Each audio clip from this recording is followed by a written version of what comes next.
بسم اللہ الرحمن الرحیم۔ السلام علیکم ورحمۃ اللہ وبرکاتہ۔ ناظرین اکرام، ملک سے کرائم منسٹر کی روانگی یو کے لیے یو کے شہر لندن میں اپنے کرپٹ بھائی سے ملیں گے جو 50 روپے کے اسٹامپ پیپر کے اوپر بھاگے ہوئے ہیں۔ ان کو واپس بلانے کی بجائے ان سے ملنے جا رہے ہیں۔ وہاں پہ یقیناً اہم ترین ملاقات ہوگی، اور یہ جو پاکستان کی اس وقت موجودہ صورتحال ہے، عمران خان نے جو نتھ ڈال کے رکھی ہوئی ہے، یہ چیزیں لازمی ڈسکس ہوں گی وہاں پہ کہ الیکشن میں اگر ہم جاتے ہیں تو ہمارا تو وہاں پہ صفایا ہو جائے گا، اور عمران خان 2/3 میجورٹی سے جیتتا ہوا نظر آ رہا ہے۔ جو سرویز اور انٹرنیشنل پولز کیے جا رہے ہیں اس کے مطابق، اور گراؤنڈ ریالٹی جو نظر آ رہی ہے اس کے مطابق،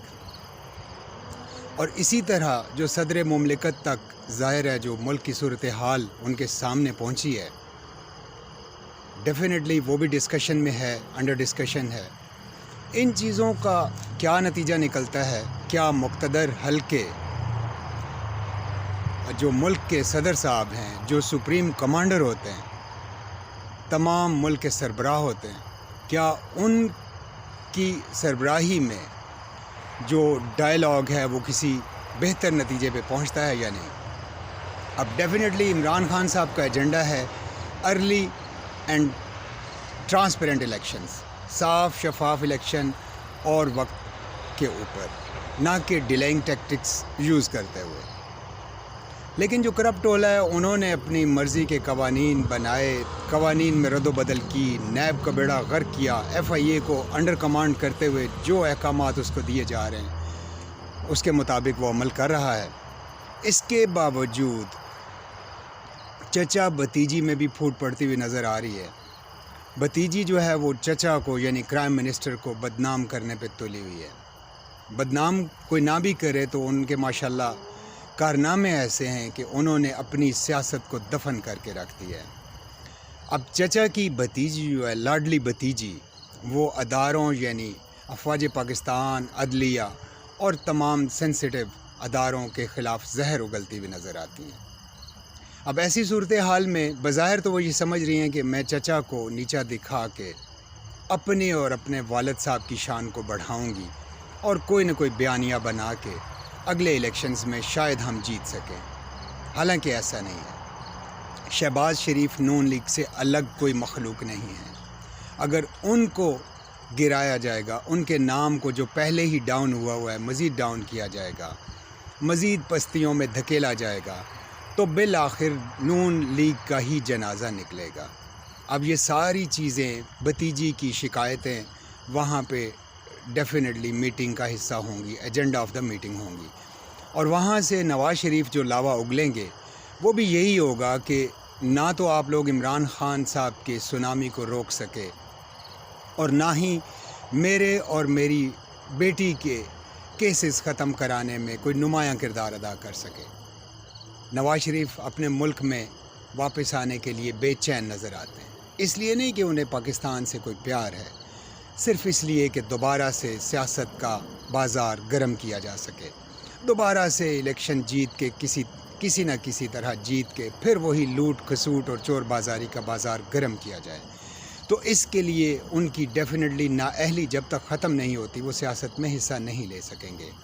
ملک کے اندر آتے ہی انہیں گرفتار کر لیا جائے گا، تو وہ اپنی گرفتاری سے بھی بچنا چاہتے ہیں اور الیکشن میں واپسی کا راستہ بھی ہموار کرنا چاہتے ہیں۔ تو اس کے اوپر ڈیفینیٹلی جو ہے لندن پلان جو ہے، لندن یاترا، اس میں ڈسکشنز ہوں گی۔ اور دوسرا یہ کہ مریم جو زہر اگل رہی ہے، یہ چچا شکایت کریں گے کہ اس سے نہ صرف میری بلکہ پوری نون لیگ کی بدنامی ہو رہی ہے،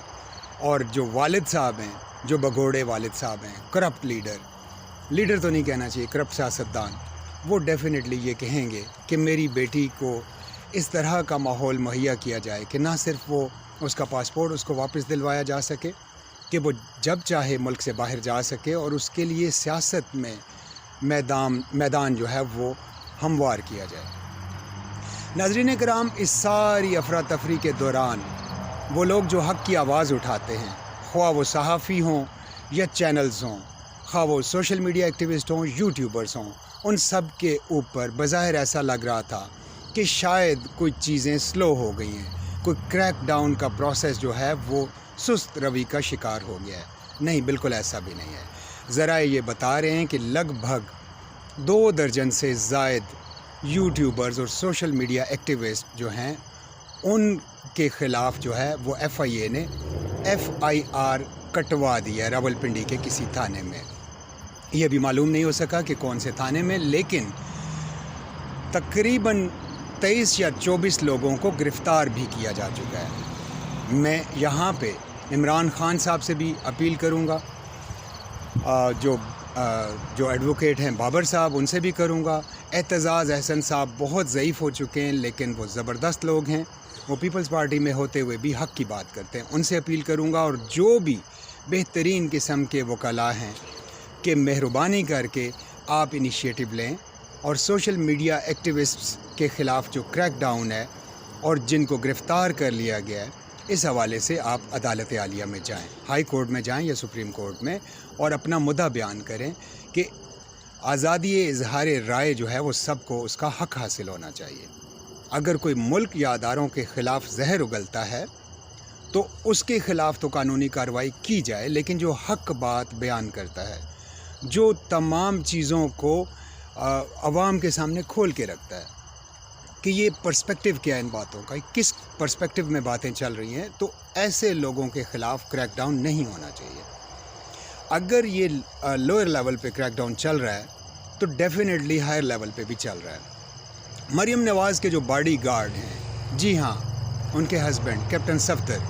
ان کے ناقابل ضمانت گرفتاری جو ہے وہ سننے میں آ رہا ہے کہ جاری ہو چکے ہیں۔ پہلے جب بھی ان کے خلاف کوئی چیز وقوع پذیر ہونے کے قریب ہوتی تھی یا ہوتی تھی تو وہ اپنے اثر و رسوخ کی وجہ سے اس چیز سے بچ جاتے تھے، لیکن ایسا لگتا ہے کہ PTI اور اس کے عہدیداران جو ہیں ابھی وہ چیزوں کو سنجیدہ لے رہے ہیں۔ جو ان کے خلاف کریک ڈاؤنز یا جو جھوٹے کیسز بنا جا رہے ہیں اس کا وہ مؤثر جواب دینے کی اس میں نظر آ رہے ہیں، سٹانس کے اندر۔ اب لگتا ہے کہ انہوں نے اپنے اندر ایک جو ہے وہ جذبہ بیدار کیا ہے کہ ہم نہ صرف ان چیزوں کو تحمل سے لیں گے بلکہ قانونی چارہ جوئی بھی کریں گے۔ تو امید تو یہی ہے کہ جو حق بات کی جا رہی ہے ان سب کے لیے نہ صرف مؤثر انداز میں عدالتوں میں کیس لڑا جائے گا، بلکہ آئندہ کے لیے جہاں جہاں جب آپ کا ہاتھ پڑے گا آپ ایک مؤثر قانون سازی کے ذریعے مناسب اظہار آزادی رائے کا حق سب کو دیں گے۔ امید یہ کی جا رہی ہے کہ جو رجیم چینج ہے اس کو ریورس لگایا جانے کے بارے میں سوچا جائے گا، جو کہ ابھی تک سنجیدگی سے اس پہ غور نہیں کیا جا رہا۔ اس کا نتیجہ یہ نکل رہا ہے کہ پاکستان کی بدنامی بھی ہو رہی ہے، جیسے کہ عمران خان صاحب کے اوپر دہشت گردی کے پرچے کیے جا رہے ہیں، ڈاکٹر شہباز گل کے ساتھ جو حال کیا گیا، جمیل فاروقی کے ساتھ، صابر شاکر، ارشد شریف، سب کے ساتھ جو صورتحال پیش آئی، اس سے نہ صرف ملک کی بدنامی ہوئی بلکہ ملک کا وقار بھی بری طرح مجروح ہوا۔ امید یہی کی جا رہی ہے کہ ان سب چیزوں کو، جیسے کہ ہم کہتے ہیں کہ فلاں ادارے بڑے ہی پروفیشنل ہیں، امید یہ کی جا رہی ہے کہ وہ اپنے پروفیشنلزم کا اظہار کریں گے اور اپنے اثر و رسوخ کا استعمال کرتے ہوئے پاکستان اور اس کے وقار کو مجروح ہونے سے نہ صرف بچائیں گے بلکہ اس کے وقار کو مجروح کرنے والوں کے خلاف عدالتوں میں جائیں گے اور سخت سے سخت کیسز بنائیں گے، نہ کہ ان کے خلاف عدالتوں میں جانا اور ان کو اٹھانا جو حق کی بات کرتے ہیں۔ مہنگائی عروج پہ جا رہی ہے، آٹا مزید مہنگا ہو گیا ہے، بجلی مزید مہنگی ہو رہی ہے، یہ کرپٹ والا اس حکومت کو کسی طور سنبھال نہیں پا رہا، لہٰذا ان کے لیے ایک ہی مشورہ ہر طرف سے آ رہا ہے کہ صاف اور شفاف الیکشن جو ہیں ان کا راستہ ہموار کیا جائے۔ لندن پلان کے اندر یقیناً چیف الیکشن کمشنر کا جو معاملہ ہے وہ بھی زیر بحث آئے گا، اور یہ جو ایکسٹینشن کے حوالے سے صورتحال چل رہی ہے کہ عمران خان صاحب نے جو بہترین قسم کا ایک وہ سٹانس لیا ہے کہ کرپٹ لوگ ان کو یہ حق حاصل ہی نہیں ہے کہ وہ کسی بھی اہم ادارے کے اندر اہم ترین عہدے پر تعیناتی کریں، لہٰذا عمران خان صاحب کا جو آگے بڑھنا ہے ایک بہت ہی محتاط انداز میں اور بہت ہی بھرپور انداز میں، یہ 13 جماعتوں کے کرپٹ ٹولے کے گلے کا پھندا بن چکا ہے۔ پاکستانی عوام سے یہی درخواست ہے، پرامن رہیے، پاکستان کے لیے مناسب الفاظ کے ساتھ، حق کے ساتھ آواز اٹھاتے رہیے اور اللہ سے دعا کرتے رہیے کہ انشاءاللہ پاکستان کو اللہ پاک مضبوط بنائیں، اور انشاءاللہ بنائیں گے بھی۔ اپنے گھر والوں کا خیال رکھیے گا، دعاؤں میں یاد رکھیے گا۔ انشاءاللہ آپ سے پھر بات ہوگی۔ السلام علیکم ورحمۃ اللہ وبرکاتہ۔